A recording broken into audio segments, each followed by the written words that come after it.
अंजलि बेटा, ये जैकेट का कलेक्शन देख, कितनी अच्छी अच्छी जैकेट है। तू ये ब्लैक वाली ले ले, अंदर से काफी गर्म है, तुझ पर अच्छी भी लगेगी। माँ ये जैकेट तो काफी अच्छी है, ये तो मेरी हर ड्रेस के साथ जाएगी। एक काम करिए, आप ऐसी एक और जैकेट ले लीजिए। एक साथ दो सेम जैकेट क्या करेगी, घर में तो कोई और पहनने वाला भी नहीं है।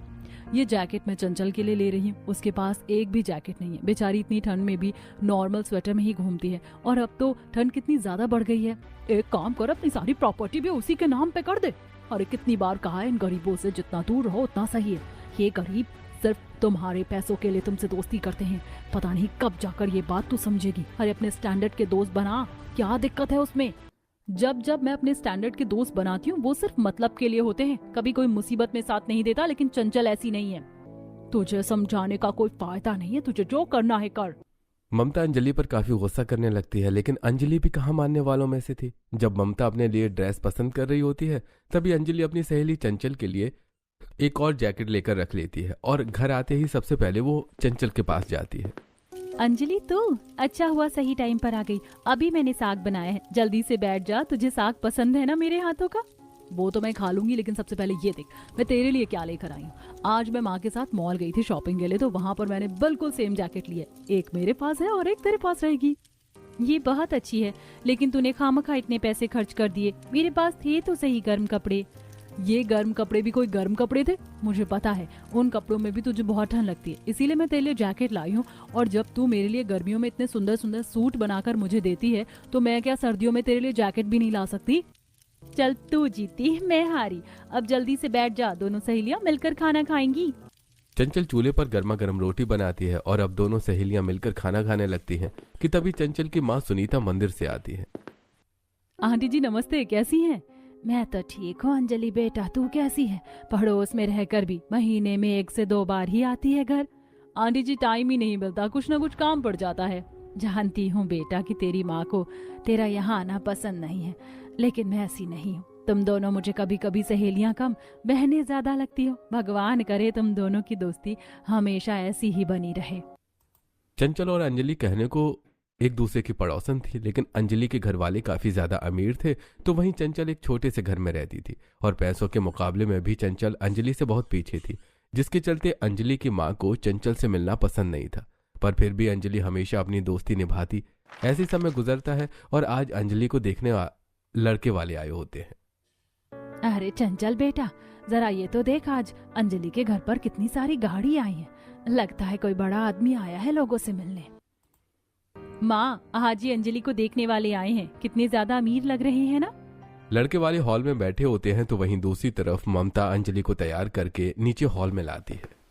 ममता जी, हमें तो आपकी अंजलि पसंद है। अब तो बस अब जल्द से जल्द शादी का मुहूर्त निकलवाइए, और दहेज की भी फिक्र मत करिएगा, भगवान की कृपा से सब कुछ है हमारे पास। अरे इतने सालों पुराना सोने का कारोबार है हमारा, भला हमें किस चीज की कमी हो सकती है। शादी के बाद तो आपकी बिटिया रानी सोने चांदी में खेलेगी। ये देखिए, हम तो साथ में सोने चांदी के सेट भी लाए हैं अपनी होने वाली बहू के लिए। चलो भगवान की कृपा से मेरी बेटी को इतने अच्छे घर में रिश्ता लग गया। रिश्ता तय करने पर ही इतना सब कुछ दे रहे मेरी बेटी को, वो शादी के बाद उसे कितना देंगे? हमेशा मेरी बेटी सोने चांदी से लदी रहेगी। अंजलि के घर वाले भी रिश्ते के लिए हाँ कर देते हैं, और अब अपना रिश्ता तय होने के बाद अंजलि सबसे पहले चंचल से मिलने के लिए जाती है। चंचल, तुझे पता है मेरा रिश्ता लग गया? हाँ हाँ मुझे पता है, मैंने देखा था उन लोगों को तेरे घर पर आते हुए, और मुझे तो पता ही था कि तेरा रिश्ता जरूर पक्का हो जाएगा। मेरी सहेली है ही इतनी प्यारी, कोई कैसे मना कर सकता है। वैसे मेरा भी रिश्ता लग गया है, बस वो मुझे देखने के लिए परसों आ रहे हैं। चंचल, ये तो अच्छी बात है, लेकिन शादी के बाद तो फिर हम अलग हो जाएंगे ना। यहाँ पर तो हम एक दूसरे से रोज मिल लिया करते थे, लेकिन शादी के बाद क्या होगा? ये तो है, और अगर घर ज्यादा दूर हुआ तो?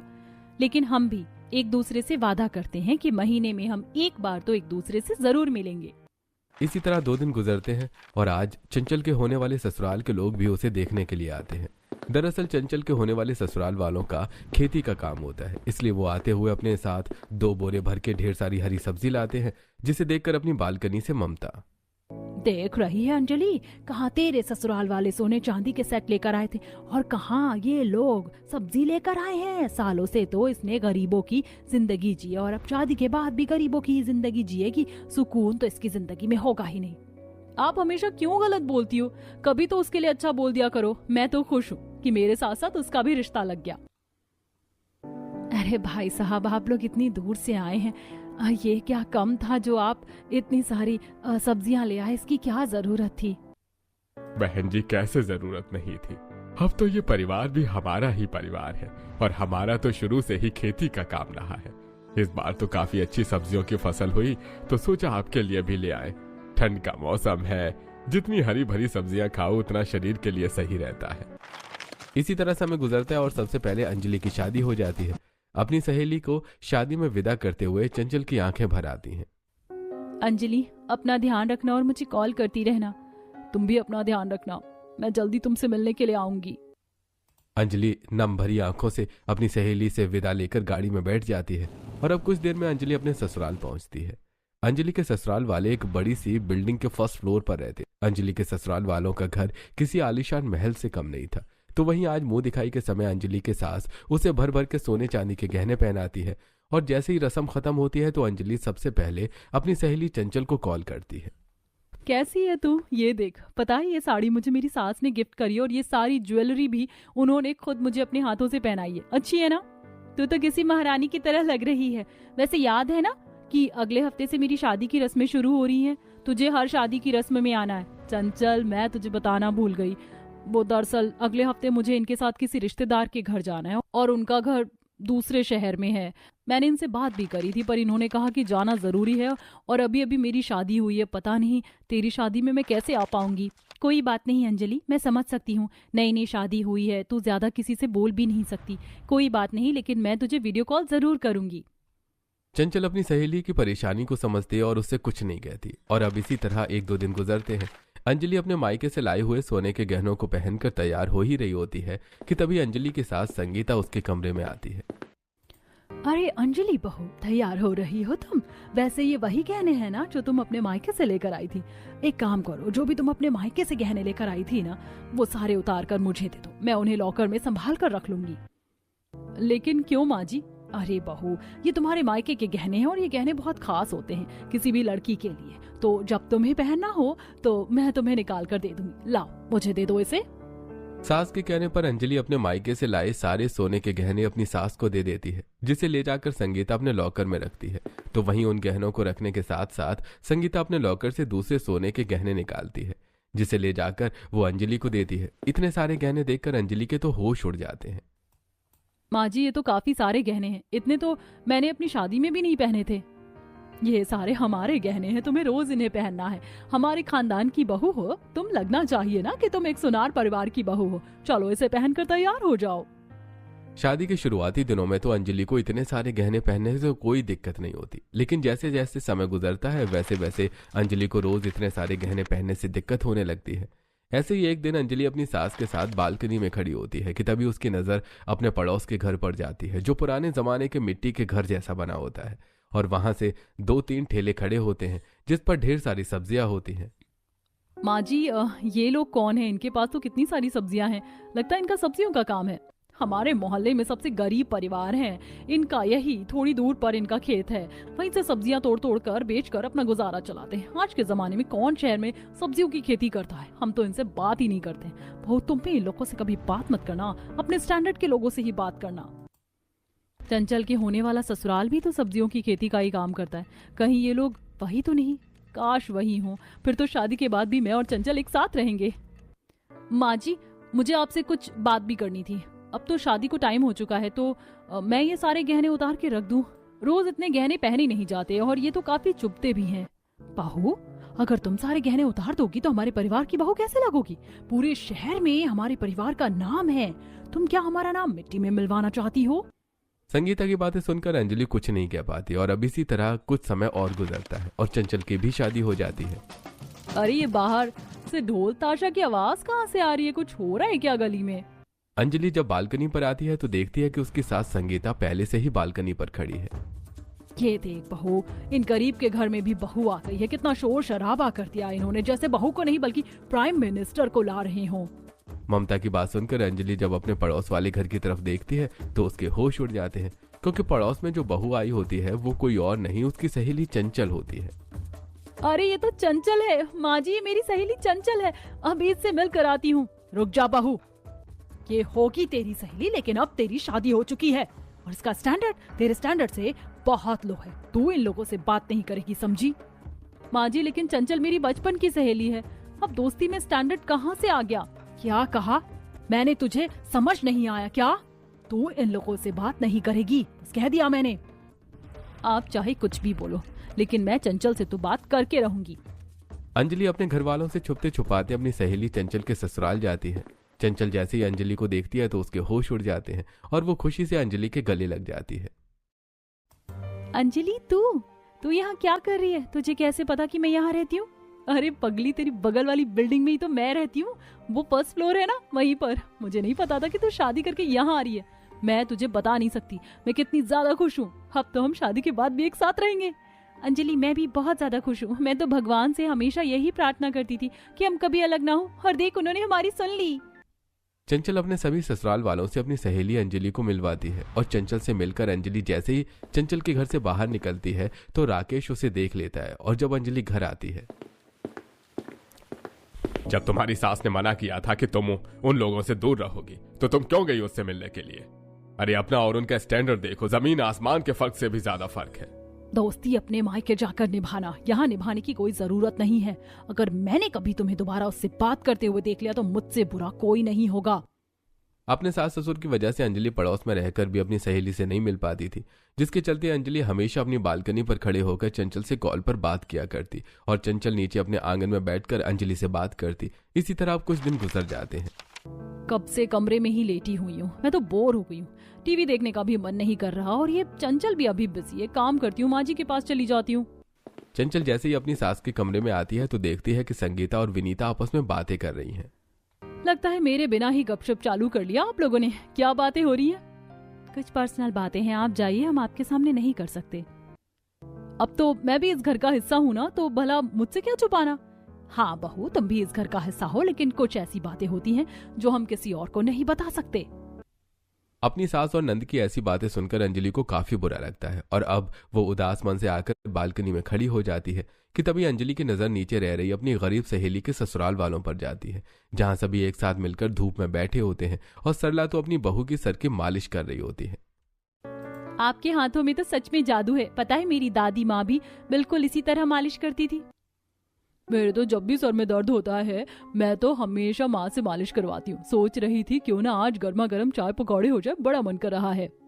हाँ क्यों नहीं, ये भी भला कोई कहने की बात है।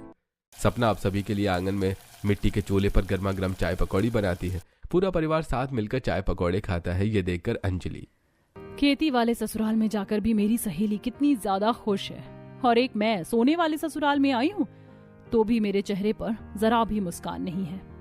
अब इसी तरह कुछ समय गुजर जाता है। अंजलि कमरे में बैठी होती है कि तभी अंजलि का पति अनुज अपने साथ कुछ कैश और गोल्ड के सेट लाता है। अरे ये इतने सारे सेट के बॉक्स किसके लिए हैं?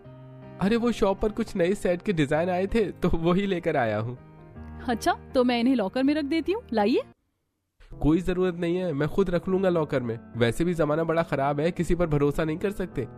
इतना कहकर अनुज लॉकर की चाबी निकालता है और लॉकर में सेट रख के चला जाता है। अनुज का ऐसा बर्ताव अंजलि की आंखों में आंसू ले आता है और अब समय यूं ही गुजरता रहता है। अंजलि के पास के मार्केट से कुछ सामान लाने के लिए गई होती है कि तभी उसकी नजर चंचल और उसके पति मोहित पर पड़ती है। मोहित चंचल को साइकिल पर बिठाकर कहीं ले जा रहा होता है। ये देखकर अंजलि, ये तो चंचल और मोहित हैं, ये दोनों कहाँ जा रहे हैं? अंजलि जब थोड़ा देर उनका पीछा करती है तो देखती है कि मोहित चंचल को अपने सब्जियों के खेत में लेकर आया है। तो ये है हमारा सब्जियों का खेत। मैंने तो गांव में भी इसी तरह के खेत देखे थे, शहर में पहली बार देख रही हूँ। कितनी हरी भरी सब्जियां हैं यहाँ। मेरे पास तुम्हारे लिए एक और चीज है, मैं अभी लेकर आता हूँ। चंचल खेत देख ही रही होती है कि तभी मोहित चंचल के लिए गर्मा गर्म शकरकंद लेकर आता है, जिसे वो अपने हाथों से चंचल को खिलाता है। अपनी सहेली और उसके पति में इतना प्यार देखकर अंजलि को फिर से दुख होने लगता है। एक मेरी सहेली का पति है जो उससे इतना प्यार करता है, और एक मेरा पति है जिसको मुझ पर भरोसा ही नहीं है। इससे अच्छा तो मैं इस खेती वाली से ही प्यार कर लेती तो सही रहता। इसी तरह समय गुजरता रहता है। अंजलि अब ये नोटिस करने लगी थी कि उसके ससुराल वाले उसे जरा भी टाइम नहीं देते। अंजलि जब जब अपने ससुराल वालों के साथ बैठकर बात करने की कोशिश करती है तो मुझे अभी अपनी सहेलियों के साथ किटी पार्टी में जाना है तो मैं वहीं जा रही हूँ, आने में थोड़ा टाइम लग जाएगा। मुझे भी डॉक्यूमेंट्स के काम से बाहर जाना था भाभी, मुझे भी आने में टाइम लग जाएगा। ठीक है, बाय। जानती हूँ मैं इन लोगों को मुझसे बात ही नहीं करनी है, तभी तो ये बहाना बनाकर जा रहे हैं। पता नहीं इन लोगों को मुझसे क्या चिढ़ है। अपने ससुराल वालों की वजह से अंजलि अब काफी ज्यादा चिड़चिड़ी रहने लगी थी। तो वहीं चंचल अपने ससुराल वालों के साथ मिलकर कभी सब्जियों की खेती करती तो कभी कभी तो ठेले पर उनके साथ सब्जियां बेचने के लिए ही निकल जाती, जिसे देखकर अंजलि, तुम मुझे कभी कभी बहुत दुखी लगती हो। शादी से पहले भी तुमने कितनी गरीबी देखी और शादी के बाद भी तुम सब्जियां बेच रही हो। लेकिन अंजलि सच कहूं तो मैं बहुत ज्यादा खुश हूँ। तुम्हें नहीं पता मेरे ससुराल वाले मुझसे कितना ज्यादा प्यार करते हैं, वो मेरा कितना ख्याल रखते हैं। लेकिन तुम तो मुझसे ज्यादा खुश होगी ना, मैं जानती हूँ। तुम्हें इतना अमीर और अच्छा ससुराल जो मिला है। अंजलि बहू, तुम भी यहाँ हो। चलो अच्छा है कि मैं एक्स्ट्रा चाय लाया। आज मैंने अपने हाथों से चाय बनाई है। मेरी बहू को तो मेरे हाथ की चाय पसंद है। तुम भी पीकर बताओ कैसी बनी है। जहां अंजलि के ससुराल वाले उसे ज्यादा भाव नहीं देते, वहीं चंचल के ससुराल वाले उसे हमेशा बेटी की तरह प्यार करते हैं। तो वहीं आज जब फिर अंजलि अपनी बालकनी में खड़े होकर नीचे गरीब सहेली के ससुराल में देख रही होती है तो ये लोग इसे कितना प्यार करते हैं। मैं तो अब इससे जलने लगी हूँ। काश इसकी जगह मेरी इस घर में शादी होती। जो अंजलि चंचल को अपनी जान से ज्यादा प्यार करती थी, वही अंजलि अब चंचल से धीरे धीरे किलसने लगी थी। इसी तरह समय गुजरता है और एक दिन, चंचल बहू, शादी में तुम्हें कुछ दे नहीं पाई थी मैं, इसीलिए ये लो मेरी तरफ से ये सोने की चेन रखो। पता है मेरा बड़ा मन था कि जब मेरी बहू शादी करके आए तो मैं उसे सोने का कुछ तो बनवा कर दूं। माँ जी, इसकी क्या जरूरत थी? खामखा आपने खर्चा कर दिया। इन पैसों से हम कुछ और कर सकते थे। वो तो होता रहेगा। तू ये सोने की चैन रख। आखिरकार मेरी बहू के गले में भी तो कोई सोने की चीज हो। सब्जियों का काम करने के बावजूद भी चंचल के सास ससुर उसे सोने की चेन गिफ्ट करते हैं, जिसे अब चंचल जब अंजलि को दिखाने के लिए जाती है तो, अंजलि कैसी लग रही हूँ मैं? मेरी सोने की चेन पता है माँ जी ने अपने हाथों से पहनाई। एक सोने की चेन में ही खुश हो गई। मुझे देख, मैं तो हमेशा पैर की बिछिया से लेकर सर के मांग टीके तक सोने से लदी रहती हूँ। आज अंजलि का ऐसा बर्ताव चंचल को थोड़ा अजीब लगता है। तो वहीं अब चंचल जब उसे बात करने के लिए उसे कॉल करती है तो अंजलि हमेशा कॉल कट कर देती। तो वहीं चंचल जब भी अंजलि से फेस टू फेस बात करने की कोशिश करती तो वो मुंह बनाकर चली जाती। अंजलि का ऐसा बर्ताव अब चंचल को काफी ज्यादा परेशान करने लगा था, जिसके चलते आज चंचल अंजलि के लिए उसका मनपसंद साग बनाकर लाती है। तुझे मेरे हाथों का साग बहुत पसंद है ना? इस बार साग की काफी अच्छी खेती हुई थी तो सोचा तेरे लिए बना कर ले आऊं। खाकर बता कैसा बना है। पहले मेरे शौक हुआ करते थे गरीबों वाला खाना खाने के, लेकिन अब नहीं है। तुम ही खाओ अपना ये गरीबों वाला खाना। अंजलि, आखिरकार तुम्हें हुआ क्या है? तुम क्यों मुझसे कुछ दिनों से इतना बुरा बर्ताव कर रही हो? मुझसे कोई गलती हुई है क्या? गलती तो मुझसे हुई है जो तुमसे दोस्ती करी। माँ सही कहती थी कि गरीबों से जितना दूर रहो उतना अच्छा रहेगा। अब जाओ यहाँ से, अब मुझसे कभी बात मत करना। अंजलि अपने ससुराल वालों की सारी फ्रस्ट्रेशन चंचल पर उतार देती है। तो वहीं अंजलि का ऐसा बर्ताव देखकर चंचल की आंखों में आंसू आ जाते हैं और वो रोते हुए ससुराल आ जाती है। इसी तरह समय गुजरता है और आज अंजलि अपनी सहेलियों के साथ बाहर पार्टी करने आई होती है कि तभी पार्टी में डांस करते करते अंजलि के कान से सोने का टॉप गिर जाता है। यार, मेरे कान से सोने का टॉप गिर गया, अब मैं क्या करूं? पता है वो गोल्ड का था, मेरी सास ने दिया था। तो परेशान मत हो, हम ढूंढते हैं। अंजलि अपने दोस्तों के साथ मिलकर अपने कान के सोने के टॉप को ढूंढने लगती है कि तभी एक विशाल नाम का लड़का अंजलि के पास उसका टॉप लेकर आता है। यही है ना आपके कान का टॉप? ये तो नॉर्मल है, फिर आप क्यों सोने का टॉप कहकर चिल्ला रही थी? ये सोने का नहीं है? तुम्हारा दिमाग तो नहीं खराब हो गया है? ये सोने का ही टॉप है, मेरी सास ने मुझे दिया था। जब मैं कह रहा हूँ कि ये सोने का नहीं है, ये आर्टिफिशियल है। तुम्हें कैसे पता कि ये आर्टिफिशियल है? तुम क्या कोई सुनार हो? हाँ, मैं सुनार ही हूँ और कई सालों से मेरा परिवार यही काम कर रहा है। ये देखिए, इस टॉप पर तो कोई हॉलमार्क भी नहीं है और इसका तो रंग भी कितना फेड हो गया है। ये आर्टिफिशियल ज्वेलरी है जिस पर गोल्ड का रंग चढ़ा दिया गया है। विशाल की बातें सुनकर अंजलि के होश उड़ जाते हैं, जिसके बाद अंजलि जल्दी से घर आती है और अपनी सास की दी हुई सारी गोल्ड ज्वेलरी ले जाकर एक ज्वेलरी शॉप पर चेक करवाती है, जहां उसे पता चलता है कि उसकी सास ने उसे जितनी भी ज्वेलरी दी थी वो सारी नकली थी। ये देखकर अंजलि को काफी गुस्सा आता है और वो घर जाकर अपने सास को इस बारे में बताती है। आपने मुझे सारे नकली सोने के गहने दिए हैं। आप लोगों का तो सोने का काम है, तो आपने घर की बहू को अपने नकली सोने के गहने क्यों दिए? बताइए मुझे। हमारे पास पैसों की बिल्कुल भी कमी नहीं है, ऊपर से तुम हमारे जितने रईस भी नहीं हो, तो हमें लगा कि शादी के बाद कहीं तुम्हारी नीयत ना बदल जाए, इसीलिए तुम्हें आजमाने के लिए हमने तुम्हें नकली सोने के गहने दिए। लेकिन अब हमें तुम पर पूरा विश्वास हो गया है, अब मैं तुम्हें कल ही असली सोने के गहने लाकर दे दूंगी। आपको शर्म आनी चाहिए, आपको अपने घर की बहू पर विश्वास नहीं है। नहीं चाहिए मुझे आपकी असली या नकली सोने के गहने, मैं ऐसे ही ठीक हूँ। अंजलि रोते हुए अपने कमरे में चली जाती है तो वहीं उसी रात राकेश अपने साथ एक 25 लाख का सोने का गहने लेकर आता है। पता है, एक क्लाइंट ने अपनी बेटी के लिए बनवाया है ये सोने का हार, पूरे 22 कैरेट का है, और तो और 25 लाख का है। संगीता इसे संभाल कर लॉकर में रख देना, कल उस क्लाइंट के घर हमें ये लेकर जाना है। संगीता हार को संभाल कर लॉकर में रख देती है। रात के तकरीबन घड़ी में 2 बज रहे होते हैं कि तभी अंजलि का देवर रोहन उस लॉकर के पास आता है और उसमें से उस सोने के 25 लाख के सेट को निकाल लेता है। कल जब मैं अपनी गर्लफ्रेंड को उसके जन्मदिन पर यह हार दूंगा तो वो कितनी ज्यादा खुश हो जाएगी। रोहन उस हार को ले जाकर अपने कमरे में छुपा देता है और अगले दिन जब संगीता को लॉकर में वो हार नहीं मिलता तो घर में सभी लोग काफी परेशान हो जाते हैं। वो हार गया कहाँ? अंजलि बहू, कहीं तुमने वो हार तो नहीं चुराया? आपका दिमाग तो ठीक है? पहले तो आप लोगों ने मुझ पर विश्वास ना करके मुझे सारे नकली सोने के गहने दिए और अब आप मुझ पर चोरी का इल्जाम लगा रही हैं। हो सकता है कि असलियत जानकर तुम्हें हम सब पर गुस्सा आया हो और तुमने उसी के लिए ही सोने का हार चुरा लिया हो। देखो अंजलि, सच सच बता दो, कहाँ है सोने का हार, वरना मजबूरन हमें पुलिस बुलानी पड़ेगी। अंजलि के पास कोई जवाब नहीं होता, जिसके चलते सभी पुलिस को बुला लेते हैं। और अब अंजलि को जब पुलिस ले जाने लगती है तो ये देखकर चंचल और उसके ससुराल वाले, क्या हुआ? आपकी बहू को पुलिस क्यों ले जा रही है और आप लोग कुछ कर क्यों नहीं रहे हैं? इसने सोने की चोरी की है, हार चुराया है इसने 25 लाख का। अब पुलिस ही उगलवाएगी इससे, कहाँ रखा है इसने सोने का हार।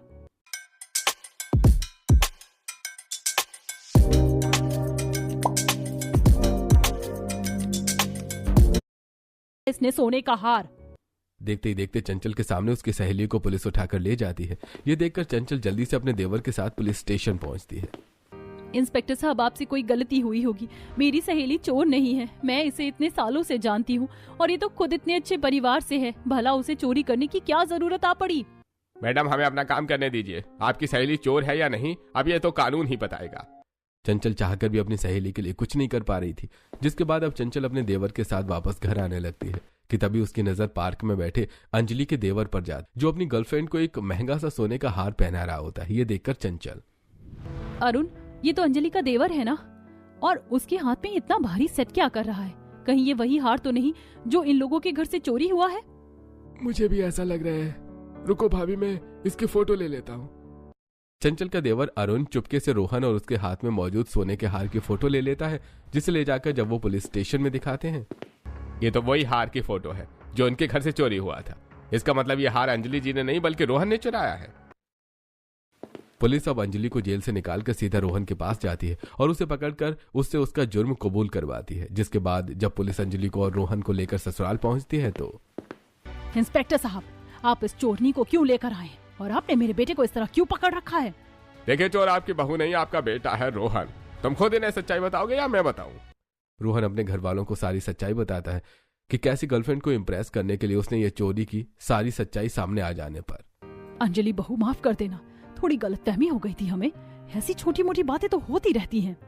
माँ जी, आपके लिए होगी छोटी मोटी बातें, लेकिन मेरे लिए नहीं है। आपकी वजह से मुझे जेल में बंद होना पड़ा, मेरी कितनी बेइज्जती हुई।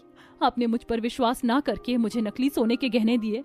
कोई घर में मुझसे बात नहीं करता, पता नहीं सबको मुझसे क्या प्रॉब्लम है, और आज जो कुछ भी हुआ उसके बाद मैं यहाँ रहना नहीं चाहती। चंचल, मुझे माफ कर देना, इन लोगों की फ्रस्ट्रेशन में मैंने तुम्हारे साथ सही नहीं किया। अंजलि अब अपने कमरे में जाती है और अपना सारा सामान पैक करके अपने ससुराल को छोड़कर जाने लगती है। ये देखकर चंचल, ये तुम क्या कर रही हो? क्यों अपनी घर गृहस्थी को बर्बाद कर रही हो? तुम चाहती हो ना कि मैं तुम्हें माफ कर दूं, तो तुम मत जाओ। हाँ, मुझे माफ कर दो। अपने घर वालों की बातों में आकर मैंने भी तुम्हारे साथ बहुत बदसलूकी की। मैं कभी दोबारा ऐसा नहीं करूंगा। हमें भी अपनी गलती का एहसास है। इस तरह घर की लक्ष्मी घर छोड़कर थोड़ी ना जाती है। हमें माफ कर दो। सभी लोग अंजलि से माफी मांगते हैं, जिसके बाद अंजलि अपने ससुराल वालों को माफ कर देती है और अगले दिन संगीता चंचल को असली सोने के गहने पहनाती है और उस दिन के बाद से सभी अंजलि के साथ अच्छा बर्ताव करते हैं।